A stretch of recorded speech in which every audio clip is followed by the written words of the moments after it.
Establish చేసి మొత్తం దీంట్లో $30 బిలియన్ డబ్బులు సంపాదించి అది ఈరోజు $90 బిలియన్ వర్త్ ఆఫ్ వెల్త్ సంపాదించాడు. దీంట్లో ఇది సంపాదించిన తర్వాత మీరు ఒకసారి చూస్తే 76లో అరెస్ట్ అయ్యాడు. 80లో #1 and richest drug lord of the world.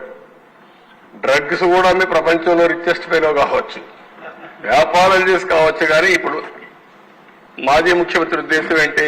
ఆయన కూడా అదే కావాలి. ఆయన ఏమనుకున్నా అంటే టాటా, రిలయన్స్, అదానీ ఇలాంటి వాళ్ళు డబ్బులు ఉన్నాయి, వాళ్ళకంటే నేను ఎక్కువగా సంపాదించాలనేది ఆయన కోరిక. నేను అందుకే ఒక మాట చెప్పాను మీకు, కొంతమందికి నీడ్ ఉంటుంది, కొంతమందికి గ్రీడ్ ఉంటుంది, కొంతమందికి మేనియా ఉంటుంది, పిచ్చ ఉంటుంది. మెకనస్ గోల్డ్ అదే పిచ్చ. అలాంటి పిచ్చబట్టిన వాళ్ళు ఇవన్నీ చేస్తారు. ఆ తర్వాత 82లో ఎంపీ అయ్యాడు, కొలంబియా పార్లమెంట్ ఎంపీ అయ్యాడు. 82లో అమెరికా అరెస్ట్ చేయాలంటే made deal with Colombia president తో ఇతను ఓన్ ప్రిజన్ ఒకటి క్రియేట్ చేసుకొని లా క్యాథెడ్రల్ అనే ఒక ప్రిజన్ మంచి హిల్స్ లో కట్టుకొని అక్కడే ఉంటా అన్నాడు. అనే పెట్టాడు. అక్కడిని తప్పించుకొని మళ్ళా వెళ్ళాడు. వెళ్ళిన తర్వాత 86లో ఈ killed minister of justice, Colombia minister యొక్క లా మినిస్టర్ చంపేశాడు. అక్కడి నుంచి 85 సుప్రీంకోర్టు పైన అటాక్ చేశాడు. ప్యాలెస్ ఆఫ్ జస్టిస్ సీజ్ 107 మందిని ఇన్క్లూడింగ్ 11 మంది జడ్జిలు చెప్పారు. తగలబెట్టారు. నాకు తెలియదు, ఇవన్నీ చూడాలి. సినిమా కూడా ఉందంట, బాగుందా? అది చూడాలి. ఇప్పుడు మీరందరూ కూడా రాష్ట్ర ప్రజానికి మొత్తం చూడాలి. 89లో killed president for expelling Escobar from politics.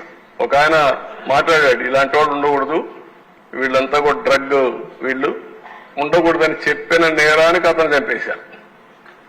అంటే ఇంకొక పక్కన 89లో bomb DAS building bombing department అన్నమాట, సెక్యూరిటీ హెడ్ క్వార్టర్స్ ని పూర్తిగా 57 మంది ఉంటే వాళ్ళు కూడా చంపేసే పరిస్థితికి వచ్చారు. దగ్గర 2248 మంది ఇంజురీ అయ్యారు.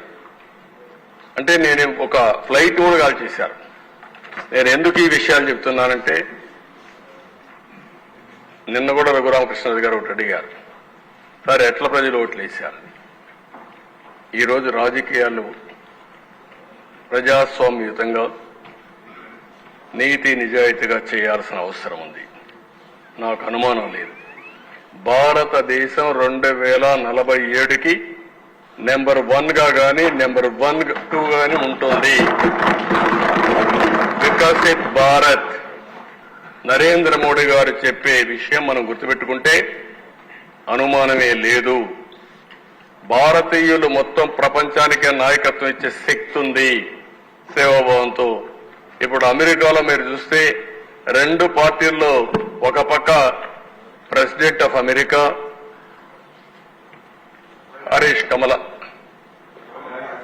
కమలా హరీష్ గారు ఈరోజు పోటీ చేసే పరిస్థితి వచ్చారు. ఇంకొక పక్క ఆ పార్టీలో కూడా వైస్ ప్రెసిడెంట్ వైఫ్ తెలుగు అమ్మాయి. అంటే ఎక్కడికక్కడ శక్తివంతమైన ప్రభావవంతమైన భారత జాతి యొక్క సంతతి ప్రపంచం అంతా వెళ్లే పరిస్థితి వస్తా ఉంది. One of the best democracy in the world India. అలాంటి డెమోక్రసీలో మీరందరూ గుర్తుపెట్టుకోవాల్సింది, ఈ హింసకు తావుందా, ఇలాంటి నేర చరిత్రకు తావుందా, మనం ఆలోచించుకోవాల్సిన అవసరం ఉంది. ప్రజలకు కూడా చెప్తాను, నేను ముఖ్యం కాదు, ఈ రాష్ట్రం ముఖ్యం. నేను శాశ్వతం కాదు, ఈ రాష్ట్రం శాశ్వతం. అలాంటి ఈ రాష్ట్రాన్ని ఏ విధంగా మనం ముందుకు తీసుకుపోవాలో ఆలోచించవలసిన బాధ్యత. ఏదో ఇక్కడ అందరినీ మనల్ని ఇబ్బంది పెట్టారని నేను మాట్లాడడం లేదు. మీ అందరికీ ఇబ్బంది ఉంది, నన్ను ఇబ్బంది పెట్టారు. సరే, భగవంతుడు మనల్ని కాపాడాడు, అది వేరే విషయం, చరిత్ర. కానీ అందుకే నేను చాలాసార్లు మీటింగ్లో చెప్పాను, ఎవరు రాజకీయాల్లో ఉన్నా పర్వాలేదు, కానీ ఇలాంటి వ్యక్తులు రాజకీయాలకు అర్హత లేదనేది నా అభిప్రాయం. ఇప్పుడు కూడా స్ట్రాంగ్లీ బిలీవ్ దట్. ఆ విషయమే ప్రజలకు చెప్తున్నాను. మీరు కూడా ఆలోచించండి. అందరూ కలిసి ముందుకు పోవాల్సిందిగా నేను కోరుకుంటూ నెక్స్ట్ ఇప్పుడు వే ఫార్వర్డ్. పోలీస్ శాఖ పూర్తిగా ప్రవర్తనలోనే మార్పు తీసుకొస్తాం. కొత్త క్రిమినల్ చట్టాలపైన అవగాహన వేస్తాం, చర్చ చేస్తాం. లా అండ్ ఆర్డర్ ఎందుకు అవసరం, లా అండ్ ఆర్డర్ యొక్క ప్రాముఖ్యత ఏంటి, లా అండ్ ఆర్డర్ ఉంటే ఏమేమి లాభాలు వస్తాయో అన్ని కూడా చర్చ చేస్తాం. ఏదైతే మోడర్న్ ఎక్విప్మెంట్ ఉందో అత్యాధునిక సాంకేతిక పరిజ్ఞానం తీసుకొచ్చి ఎవరు తప్పు చేసినా, నిన్న మీరు చూస్తే ఏ పరిస్థితికి వచ్చారంటే మదనపల్లి ఫైల్స్, ఇది లేటెస్ట్ కేసు. అక్కడ సిఎస్ అందరూ ఉన్నారు, దగ్గర దగ్గర 2000 ఫైల్స్ కాల్ చేశారు, అన్ని రిట్రీవ్ చేస్తున్నారు ఇప్పుడు.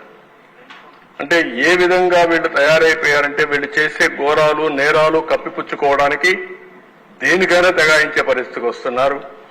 అందుకనే ఈ టెక్నాలజీ కూడా ఉపయోగించుకుంటాం. గంజాయి మారక ద్రవ్యాల బెడదపై పోరాటం చేస్తాం, ప్రజల్లో అవగాహన చేస్తాం, ఇంకా డిబేట్ చేద్దాం. ఎట్టి పరిస్థితుల్లో దీన్ని ఎరాడికేట్ చేయాల్సిన బాధ్యత ఈ ప్రభుత్వం పైన ఉంది.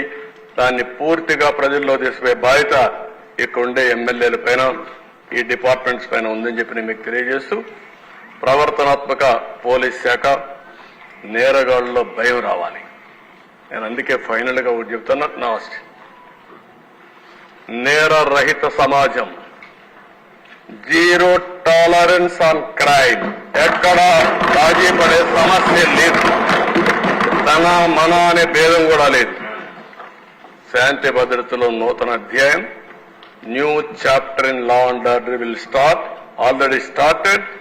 ఎవరైనా మారకపోతే మళ్లీ చెప్తున్నా ఈ హౌస్ ద్వారా, ఎట్టి పరిస్థితుల్లో మీరు మారకపోతే దాని సీక్వెన్సెస్ కానీ దాని కాన్సిక్వెన్సెస్ కానీ మీరు ఫేస్ చేసే పరిస్థితి వస్తుంది.